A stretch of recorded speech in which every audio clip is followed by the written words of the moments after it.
Alright, welcome back to another Let's Play Sierra Games! This time I'm going to delve into the dark and mysterious Phantasmagoria. So, if you enjoy ghosts and stuff like that, go ahead and hit that like button. If you happen to enjoy killing ghosts, getting rid of them, go ahead and subscribe. If you enjoy both of those, go ahead and click like, subscribe, and share. So we start off the game fairly innocent. This is not the main character. This is the main character's husband named Don. He's a photographer, really obsessed with photography, as you'll soon find out. He really wants to work on the room that he has made for his photography. We'll get to that in a moment. But he seems like a nice guy. He really does. And he starts off as a nice guy. In this game, things go quickly south. They go wrong for poor old Don.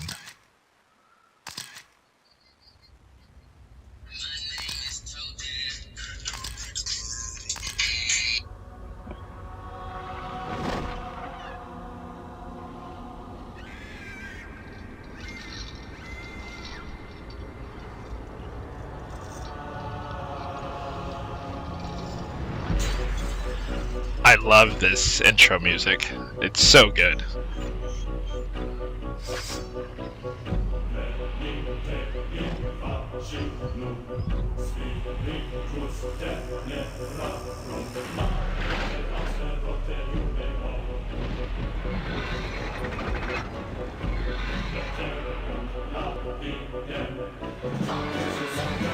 And there is our main character. As you can see, this is a FMV, full motion video. I don't think it was Sierra's first. I'm pretty sure Gabriel Knight 2 was their first.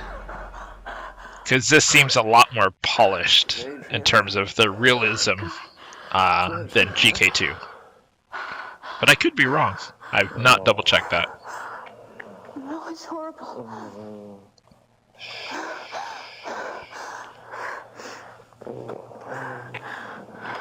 It's just a bad dream. You don't ever have to be afraid of anything. I'll always be here to protect you. Yeah, that doesn't turn out to be the case.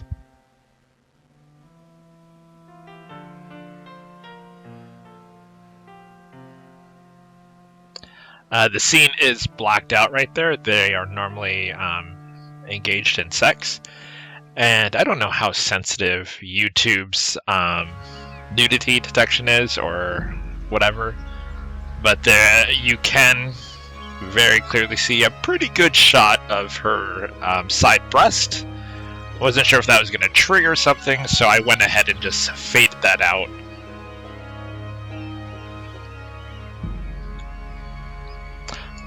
Ironically, later on, in one of the chapters, there is a far more horrific scene. Morning, honey. Good morning, sweetheart. That the warning does talk about, that there is a simulated rape scene.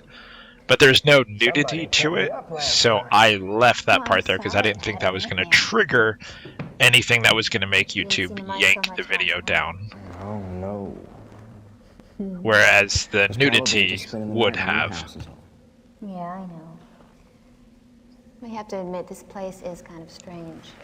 Yeah, it's different. You know, I bet the guy that built this place must have been really bizarre. Well, hi, Spaz. How you doing, huh? What are you going to do today, sweetheart? Well, I don't know. I'm almost finished unpacking. So the story pretty much revolves around her, as she said, exploring this house, and things starting to unfold. She finds out dark secrets about the house and the previous house owner. That's a good idea. But he does talk about right there about the bathroom upstairs that he wants to turn into basically a red room, a photography room. And he will spend a lot of time there. Oh, look at this. What? Just a sec. So this is one of those things that you're seeing in the very beginning of the intro. This Christmas Yeah, I'll ornament give you this. that you will need to actually remember all the way at the end. Christmas Eve. You don't get it until literally at the very end. And there's different ways to beat this game. And it's funny because after I'd beaten it, I looked up to see what I could have missed. I feel like there was one area, and I'll talk about it, where there was something I could have triggered, but I couldn't figure out how to trigger it. And there was also another thing that I had triggered the first time I was playing it, and then again when I was playing it for this playthrough, something happened where I had to basically do another playthrough. And it's a scene where in the nursery, the crib has like a mist that's floating over it. We'll see it soon. And there's crying, and when you go in there, suddenly the rocking chair turns and starts rocking, and they're singing. And it's the most memorable part of this game for me because I'd been playing it with my friend Chuck, his wife Tammy, and my wife Amy. And we had all been playing the game together, sitting around the computer when it first came out back in the day. And when that scene triggered, we all literally screamed and jumped because it had freaked us out so much. We purposely played with like the lights out and stuff like that. So it was a very memorable scene. So I triggered it the first time I was doing this playthrough, but again, something happened that I had to basically redo the whole playthrough.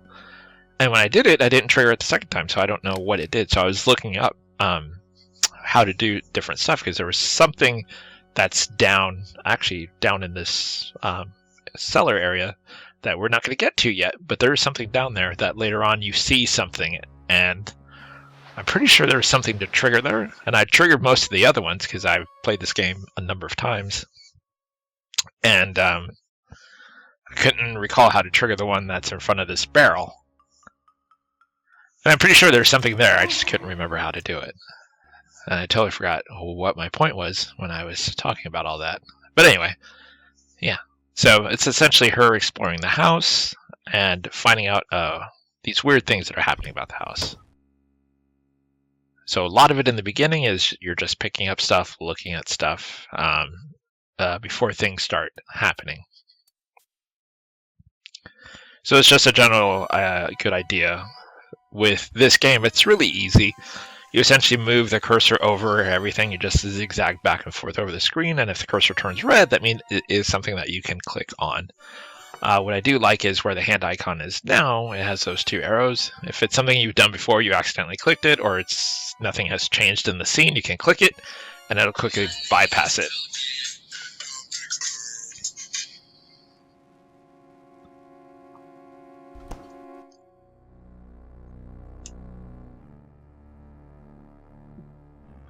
And what's weird is playing the FMV. It is distorting in the way that it looks, because at first that door to the right, I always forget that's actually a passageway into the main hall. I always went outside all the way around to the front door to come in.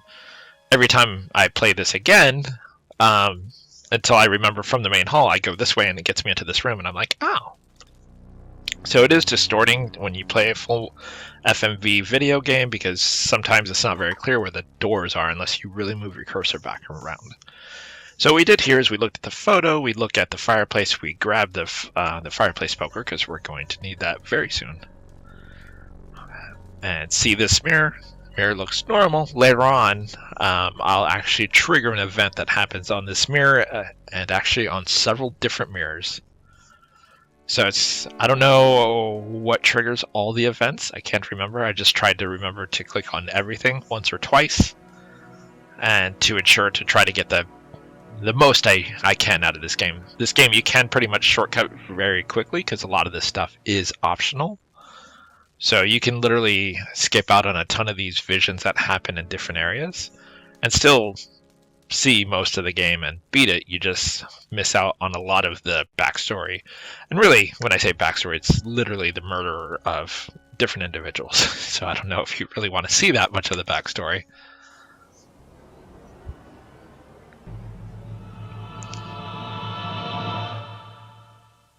I had to talk about the icons there at the bottom. The skull, you can basically, if you want to password protect your game, say that you're playing and you don't want your kids to look into it, you can password protect it. And then the icon to the right with the closed eye is if you pick up an item, you can click it over that, and it'll show you a 3D view of it that you can spin around and look at stuff. So here at this fireplace, we're going to pick up that newspaper, which there's what you use that newspaper for is very weird. But every time I go to do what I need to do, I always forget the newspaper portion of it, and I always have to restore back because I always forget to use the newspaper part first. And I'll get to that because I actually think I did that still in this playthrough where I had to actually restore. How you doing, kitty? You getting used to the new place yet, huh?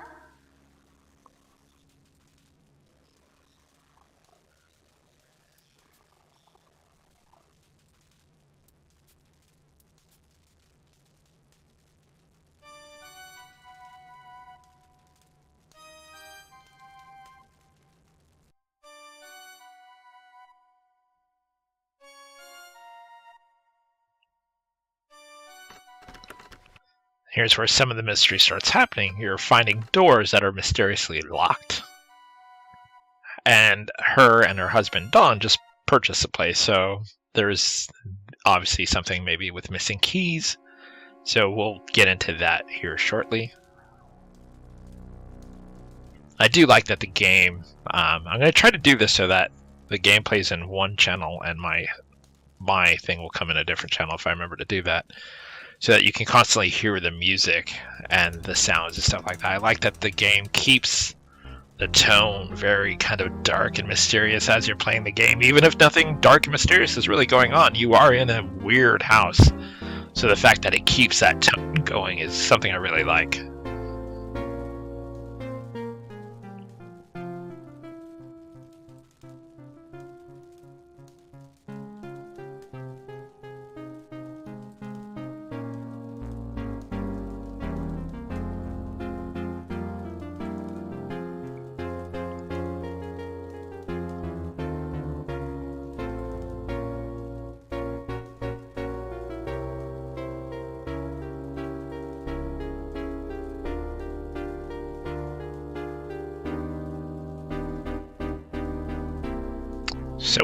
So when she looks at the bottle, it's absinthe and the essence of wormwood.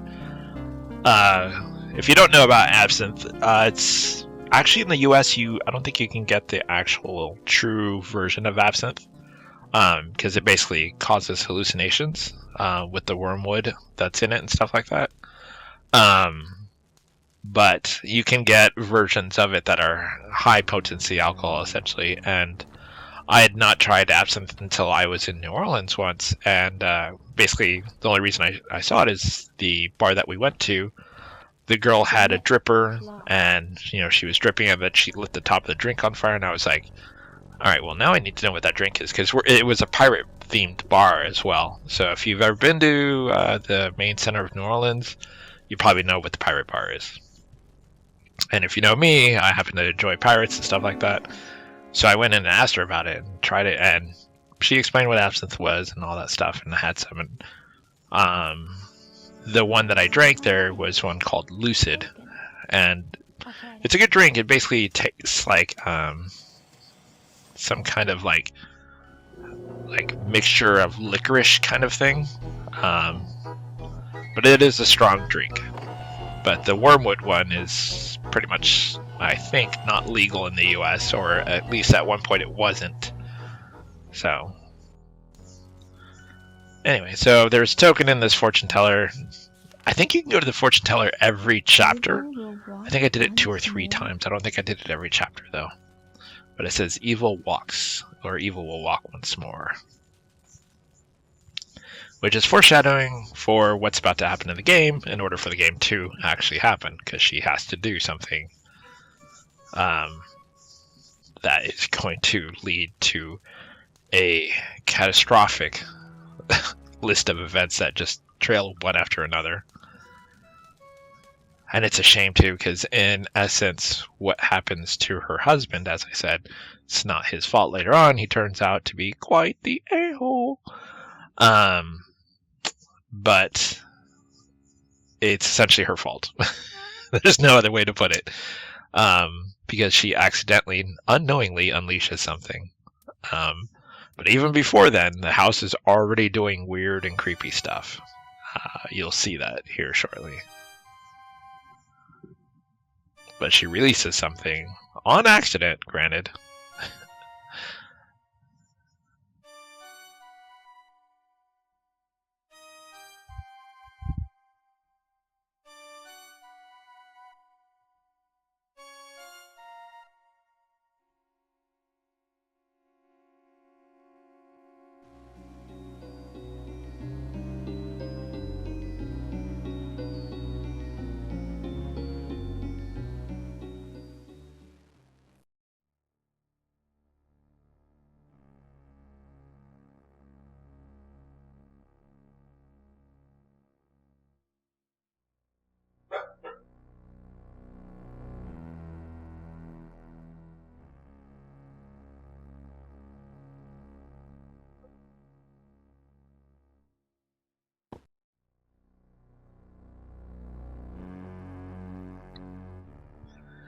Now, one thing that's very different than a lot of Sierra games is in most Sierra games, when you pick up something, you just pocket it because every character you play is a kleptomaniac.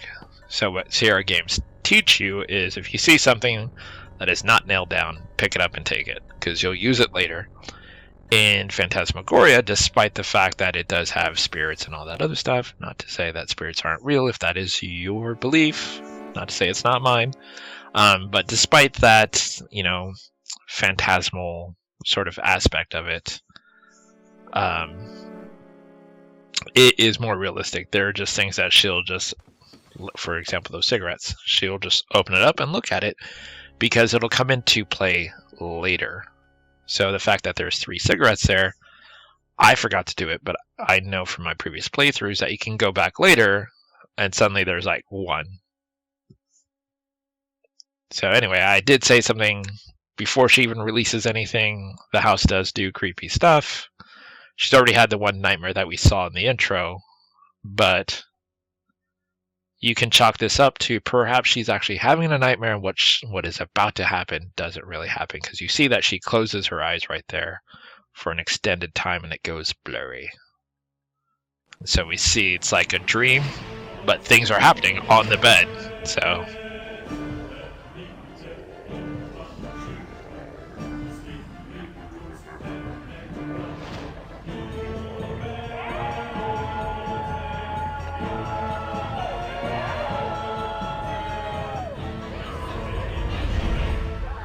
and she awakens once again from the unusual nightmare and gets off the bed.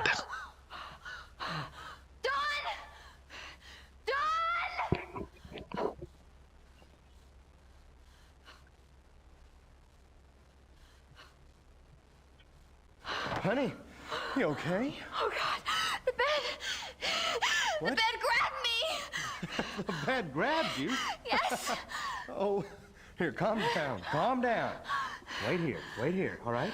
Just wait here, I'll show you. No, don't. Just calm down. See? It's okay, look. See? Nothing wrong. Goodness. This old drafty house has your imagination going, doesn't it? Oh, sweetheart. I've got to get back to work. Are you going to be okay? Yes. You sure? Yes. Okay. Just calm down. Okay. See, he seems like such a loving guy right there.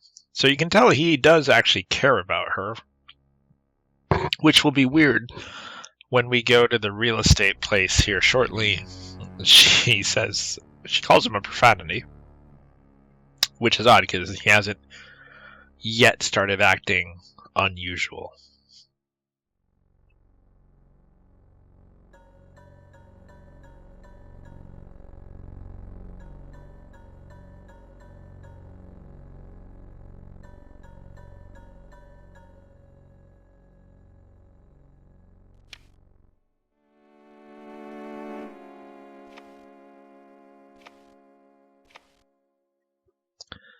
So what she's picked up there is tarot cards, and I thought they would come into play more than they did. She basically gifts them to someone. that you'll meet later on. I thought they could have been used for something more, but, you know, whatever.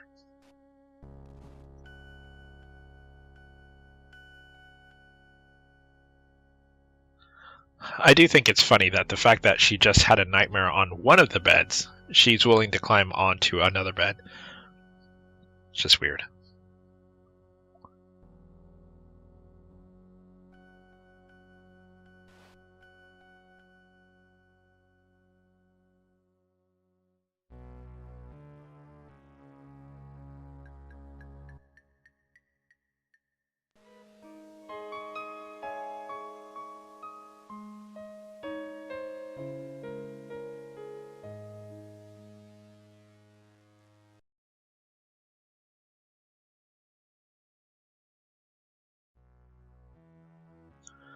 Now you'll notice there's been a number of female photos in here.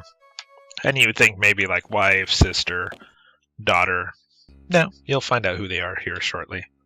Or actually, I think in chapter 2, when we go to the antique vendor, she'll tell you more about people in the house. My dearest Gaston, I can't wait to see you, my angel. It's been far too long. Let's take a few moments for ourselves during Zoltan's party next week.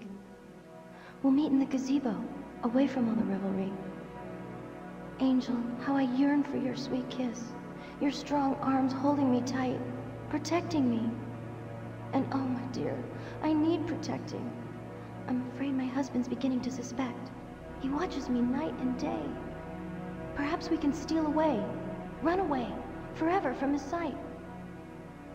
My only consolation is thoughts of you, my angel. Always, your adoring love, Marie. So now we see that something is going on between one of his wives, which kind of spoils the other photos that you see. So something is definitely up.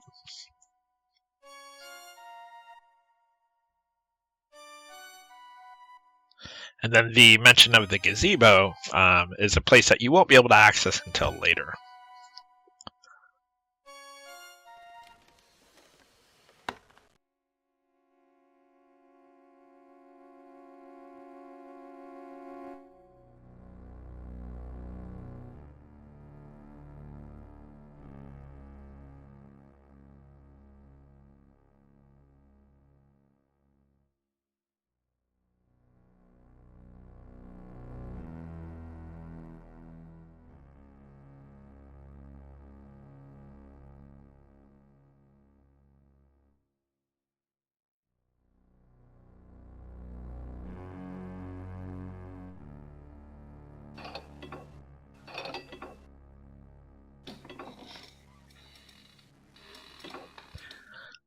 So there she is, striking a sexy pose for Dawn, who doesn't notice.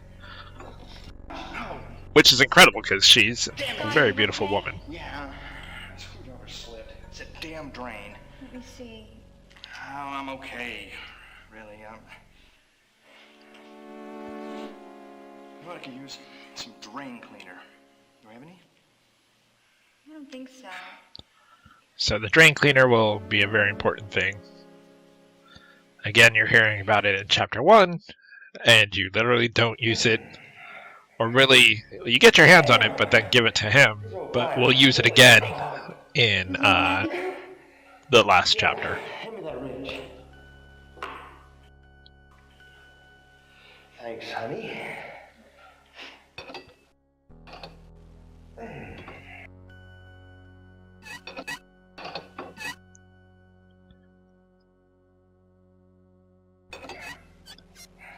When's the photo lab going to be finished? Oh, probably 2-3 more days, maybe.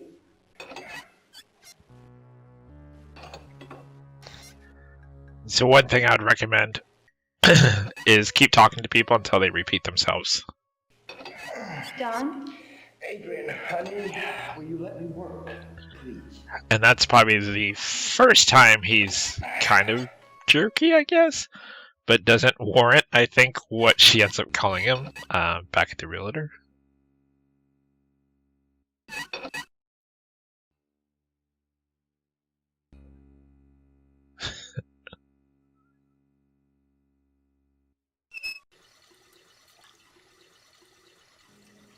doesn't look locked.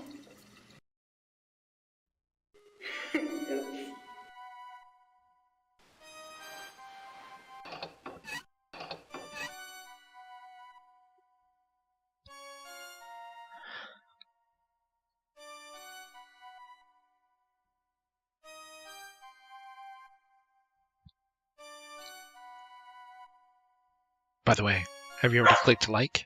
Have you already clicked subscribe? If not, feel free to do so. While we go on this adventure together.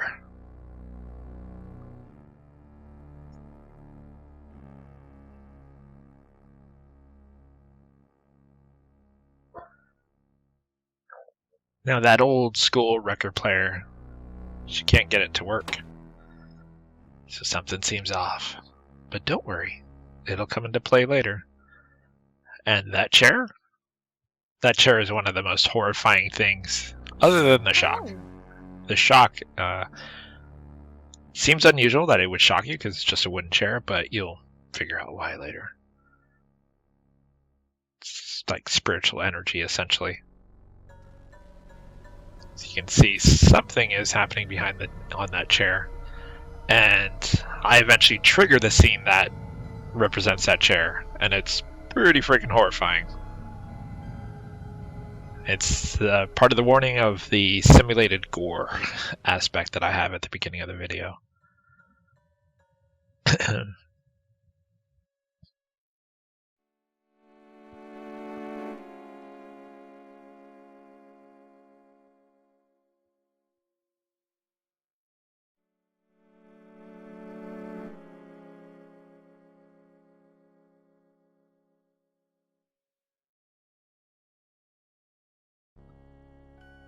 So this is the nursery, and this is, again, the most memorable room when you hear the crying and then the chair turns and rocks. Oh, gee. I mean, a teddy bear with a severed head. It's already unusual, but whatever. What's even more unusual is how she reacts to what's floating over the crib. As in, she takes it pretty freaking calm. I'm telling you right now that had I seen... I'm waiting for the suspense here. If I had seen a misty, cloudy thing floating over a crib, I'd be done. I'd already be out of the house.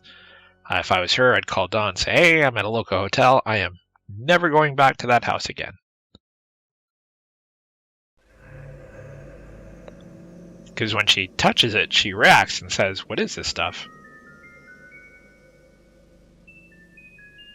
Yeah, see? So there's something there. It's not just a optical illusion. Like she's physically touching something that is drifting just above. And she never tells Dawn about it. She never tells anyone about it. Like that'd be the first thing I would do is, hey Dawn, we gotta go. There's weird misty stuff hanging over this crib in this room. It is time to go.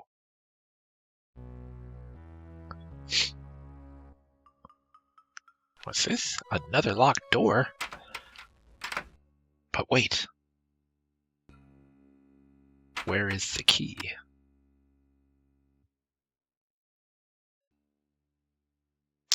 Huh. Why, there's a key stuck in the keyhole. Well, thanks for that. Now, the weird part is, when you go in that room, there's no other exit. The room that leads into rooms, I should say, that leads into, has no other exit. So who locked the door? Like, how did they get the key on the other side of the door is my question. But hey, it's just one of those things that you just accept.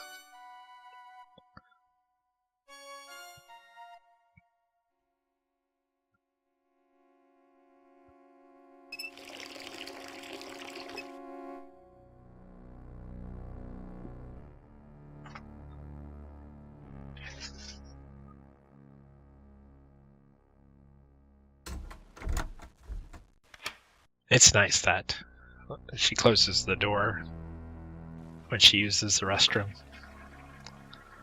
Of all the things they show in this game, they don't show her using the restroom, because that's too much. That is crossing the line.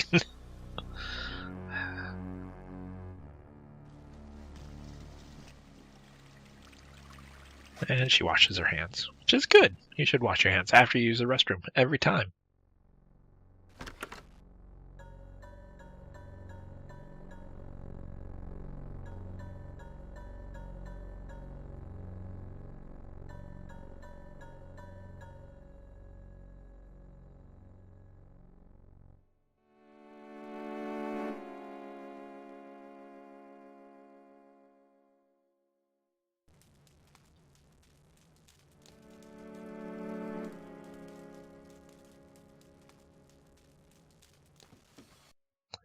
This is pretty much your and Dawn's main bedroom, which is why there is money in there. It's $5.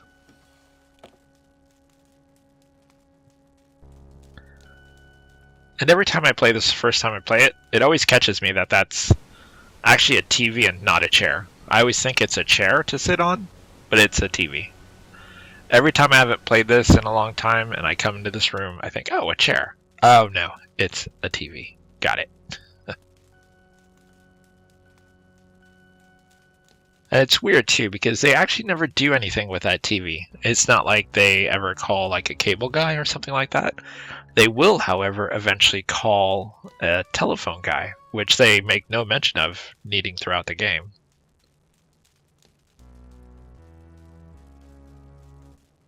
Wait, I thought I turned my computer off. Dun, dun, dun.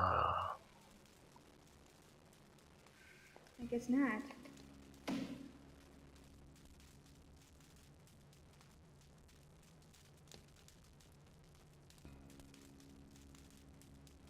It's kind of funny that of all the beds you can't sit on randomly, just to see if you want to sit on it, is your own actual master bedroom.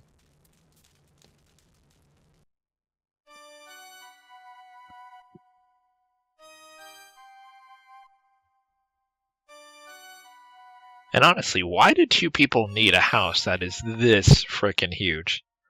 And how much money do they make? I mean, she's a writer, and he's a photographer. What is They it? must have done very well for themselves, whichever book she wrote. She is a known author, at least that's the impression you get, because she will go to the antique vendor who knows her name. And so at least there's that. And she does mention that her husband is a known photographer. It's just, he must be a really well-known photographer to be making the kind of money to afford such a house.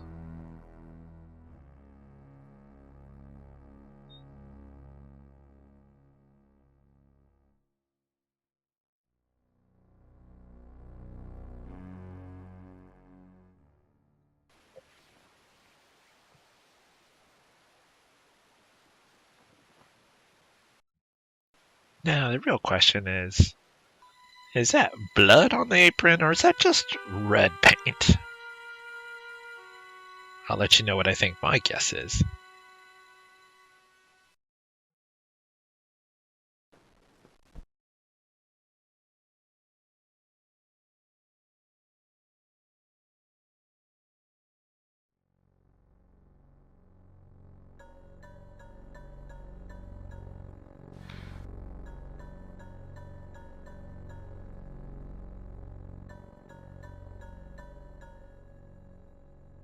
Leona.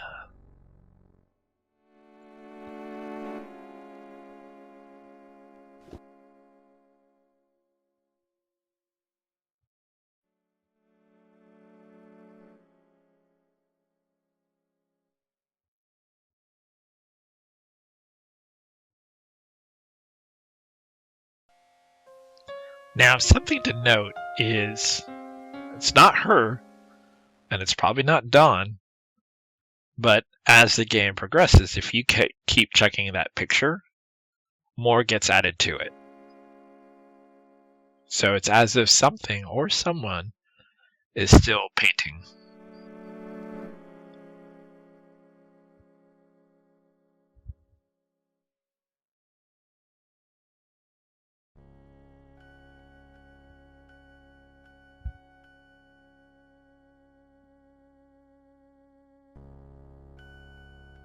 So we've explored the majority of the inside of the house, and now we know that there is one door where there's a key on the opposite side. So we need to do something to get that figured out. And then there's the other door down at the very bottom that goes into that long hallway, and then it has a locked door that you can't get into. And then there's technically another door. I can't recall on the playthrough if I looked at it, but there's a door that leads to a theater. And I'm trying to remember if I looked at it.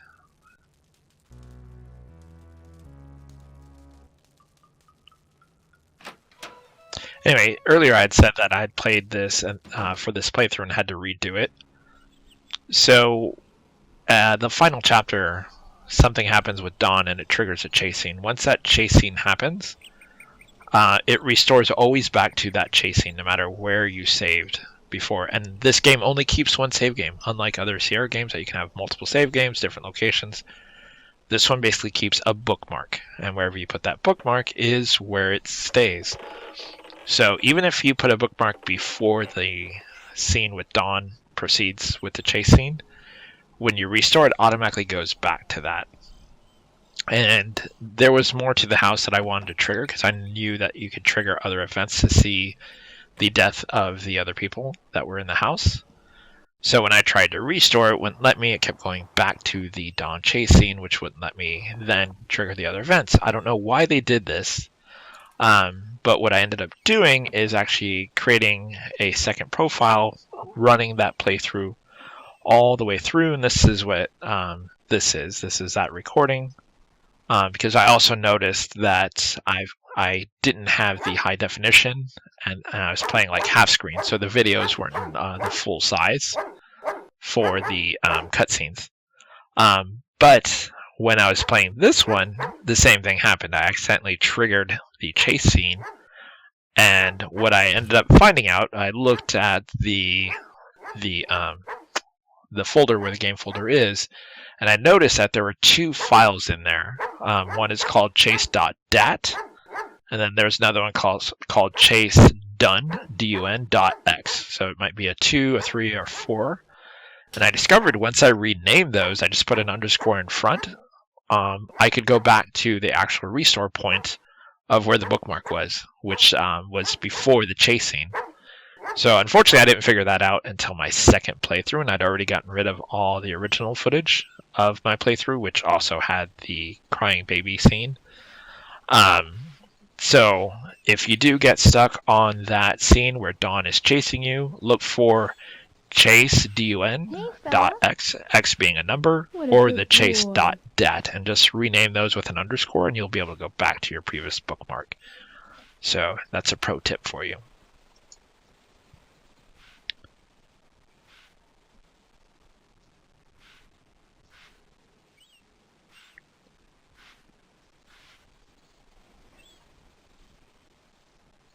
And so here we are at this rinky-dink town, and a lot of the shops will be closed for right now because other things need to happen first. It was weird that they had the guy there sanding wood or whatever he's doing, and you can't talk to him. I feel like that was an opportunity to have more of the story evolve from people in the town to talk about the weird house. But whatever. So we can see that the door says, or the window says it's open, and this is our realtor. This is who we got the house from. And he's kind of skeezy, to put it lightly. And not just because of how he talks to her like that, but later on, you'll see him with another woman, and it's odd behavior, to say the least. My husband bought a house from you. Too bad you got See? a husband. That is very skeezy.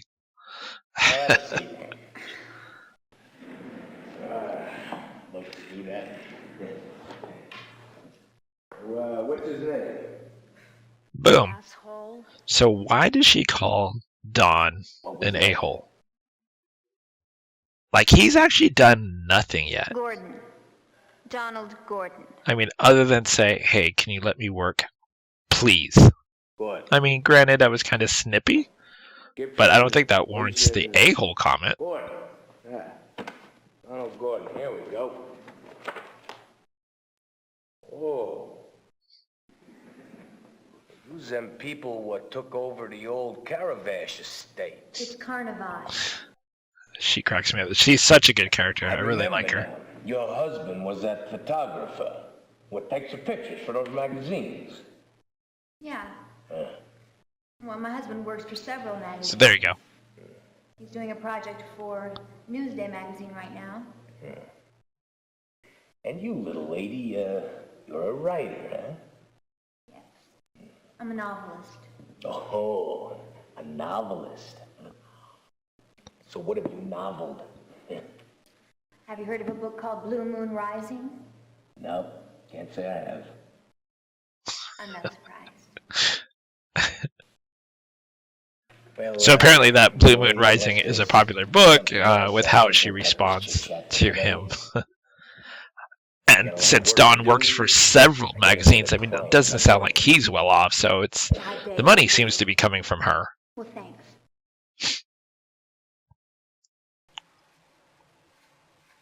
As I said, continue to talk to people until they repeat themselves. There is something. Yes. Keys. Are you sure you gave my husband all the keys to the Carnavash estate?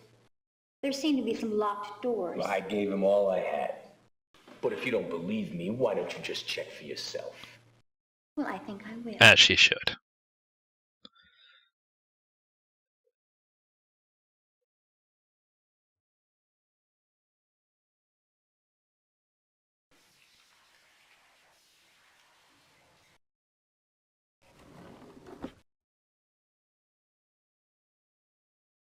Lo and behold. Like, how did he miss that key?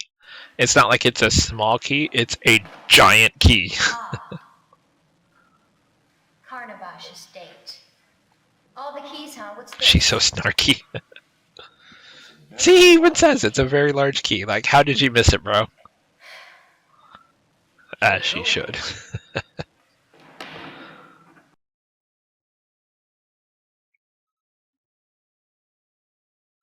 Alright, so now we have a large key, so that's going to unlock one of the rooms that we've not been able to get to. Spoiler alert, it's not going to be the one that has a key locked in the lock on the other side. We're going to need something else to get to that. And a certain event has to happen first before we even, well, several events, I guess, technically have to happen first before we even get that.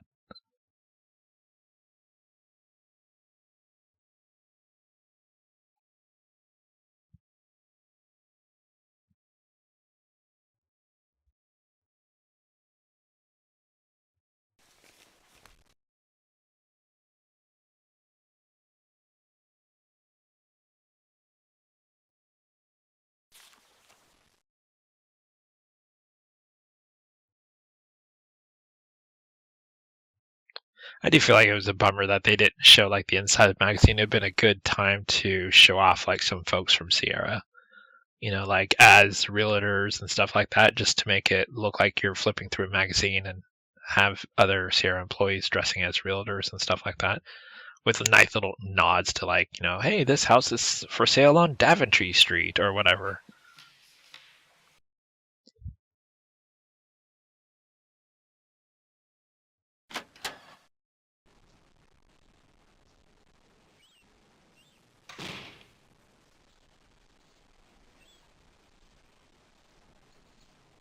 And why do people always hang out on the corner of the antique house? First there was a dude, and now there's a person with their dog.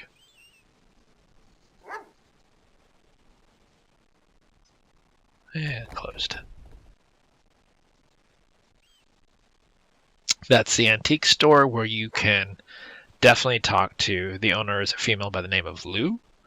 Like, talk to her repeatedly. She has so much information. And she even tells you at the very beginning, like, she knows everything that's going on in this town. So definitely talk to her a lot.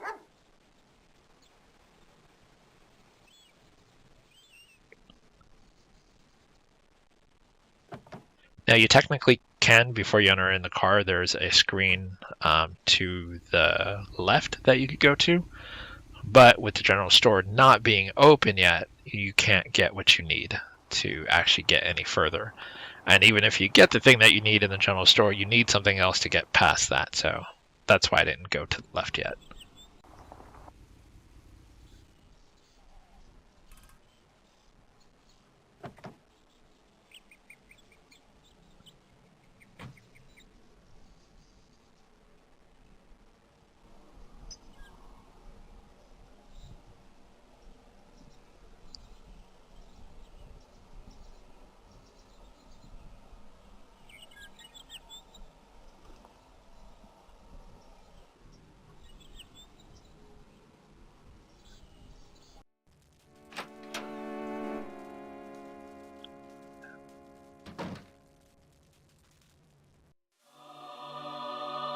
There's the theater door that's right to the right that just panned by, that you also cannot get into because it's also locked.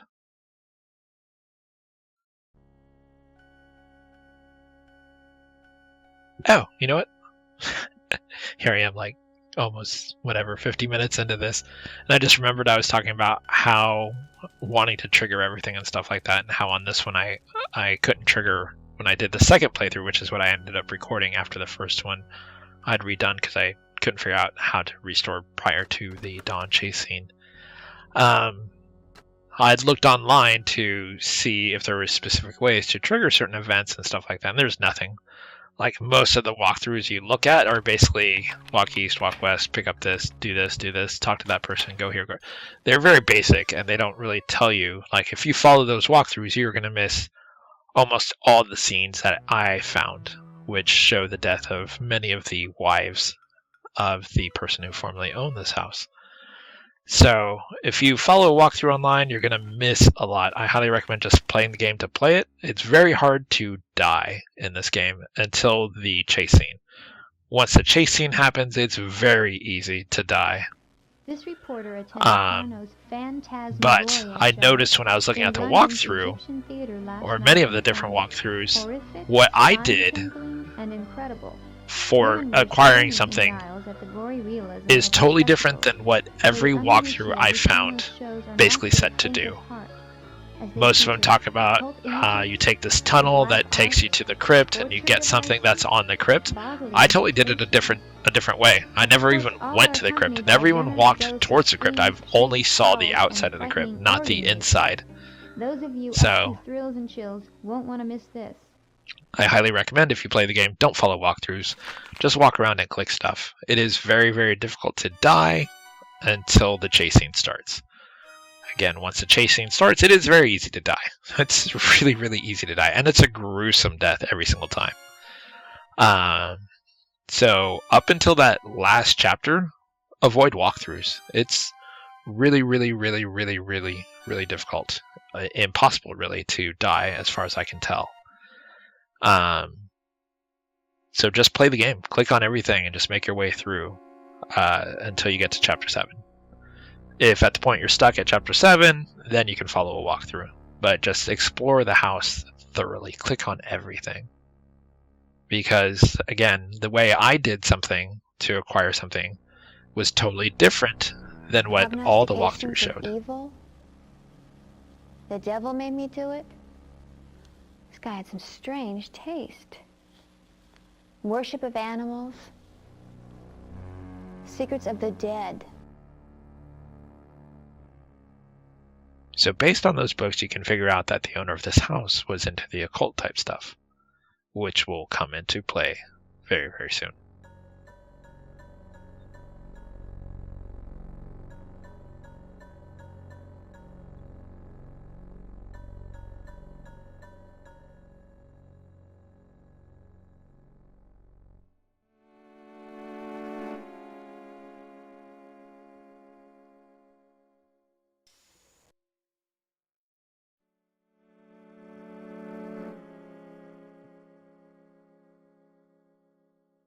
So what we've picked up, it looks like to be like a little cat thing.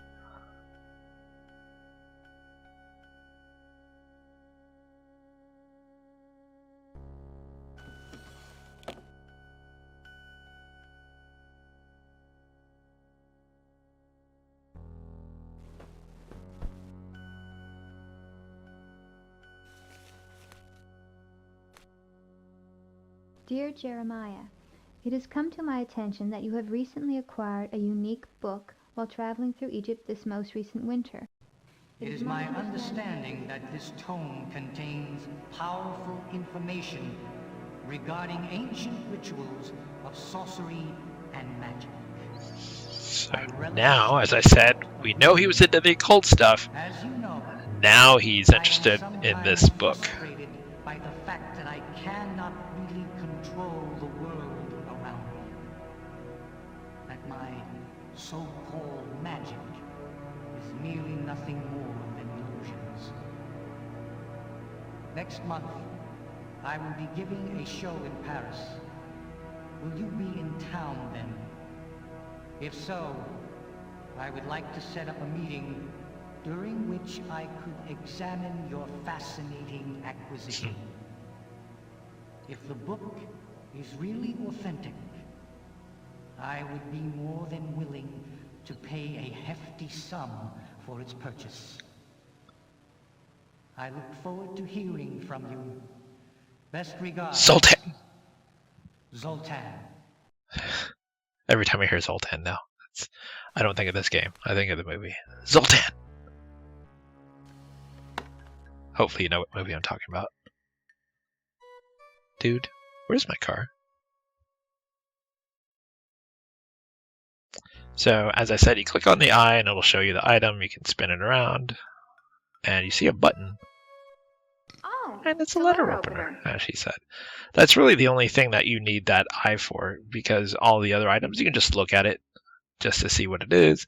For example, the matchbook, you can kind of look. Is there something written on the back? Nope. Nothing cool like someone's phone number or, for a good time, call XYZ. Not that we have a phone yet.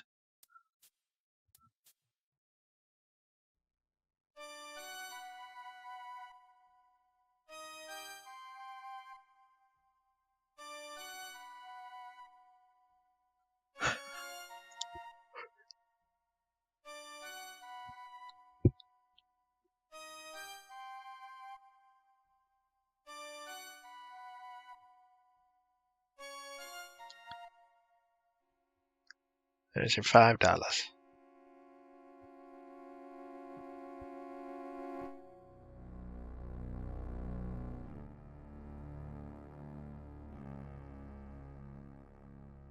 Now, because you look in every other fireplace pretty much, why not look at this fireplace, right? Doesn't seem too out of place, but if you notice, the bricks are all highlighted red, as if you can click them. And it seems like a safe idea to click on a fireplace, right? Like, what could go wrong?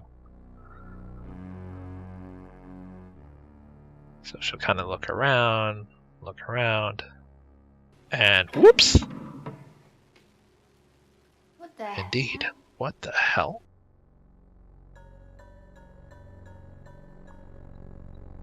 So that's already kind of creepy that you're in this fireplace thing and it looks like there's something on the other side of it. Let's see if we can dig around it. Why, sure enough, that letter opener is strong enough to cut through cement. Why, yes it is. Or it's her grim determination to see what the hell is on the other side. But that is one hell of a letter opener. And if you look, she's like two hands and stuff like that. So it looks more like a knife than a letter opener. Oh, and she broke it. Wow, that was good. But don't worry, I'll hold it with my hands.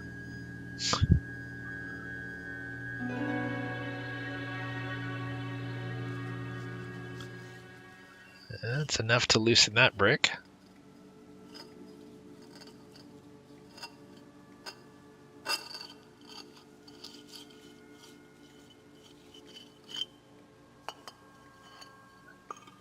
And I'm not sure how she loosened the other bricks without the letter opener.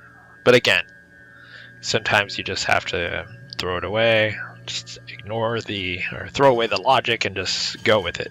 Because there's no way that letter opener got through all these bricks when she was only able to cut around one. Because look how many bricks she managed to take out. She should go into construction or teardowns, because that is an amazing job for how quickly she did it. So that is amazing. Now the question comes up, well, I just found a hidden room behind a fireplace. If you were in a weird house where you saw something floating above a baby crib, would you just climb into this weird room? Because as I said, by now it would already be gone. So this kind of looks like a holy place, right? Like a place of worship. Kind of looks like, the pews of a church. So already a little more creepy. Like, why is there what appears to be some kind of weird place that looks like it's a church, because it's got crosses and everything. So why? Well, we're about to find out why.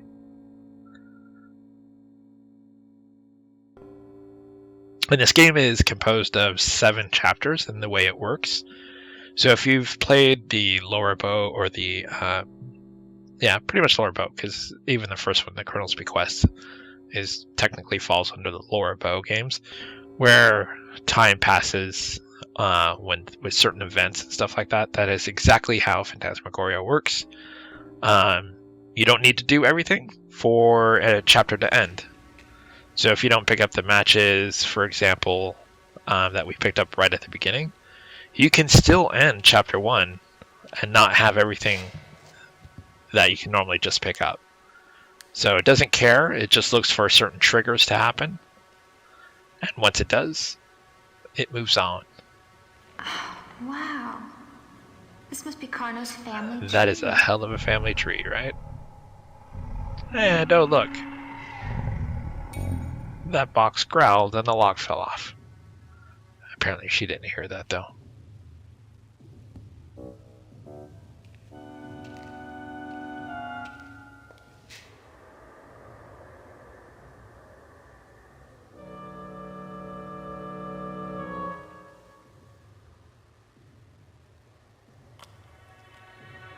Well, that's not good.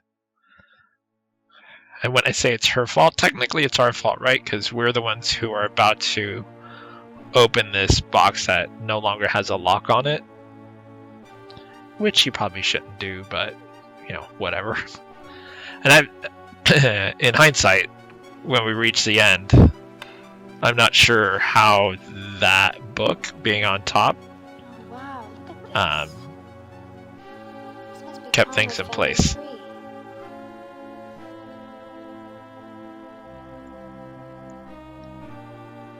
And you can see a couple names in there.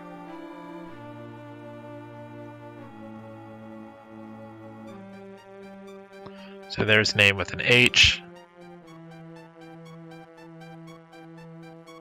that we saw up with the paintings and stuff like that. A couple of different names like Marie.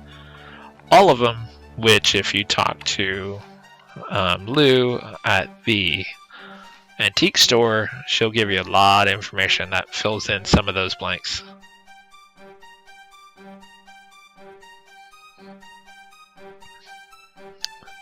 The music is intensifying. And now it goes bad. Like, how did she take that calmly? Did she think it was dust?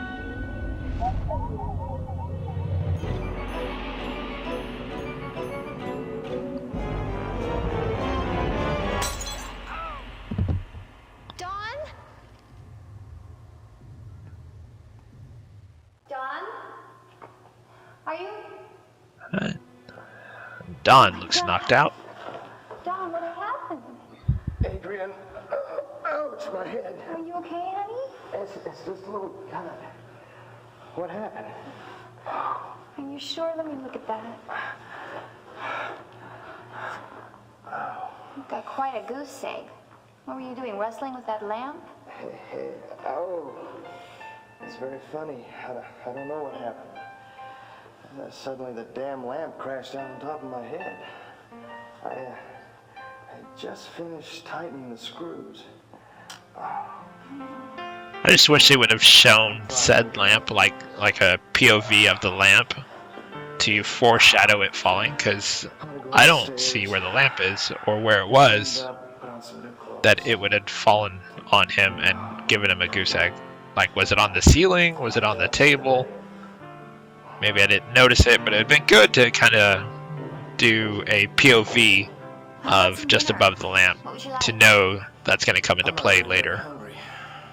Maybe some tuna or salad or something. Then let's call it a night. That sounds good. I'm kind of tired. Just kind of tired. You don't want to talk about the stuff you saw? Oh, Yeah. okay. 10 minutes. So that's going to end chapter 1.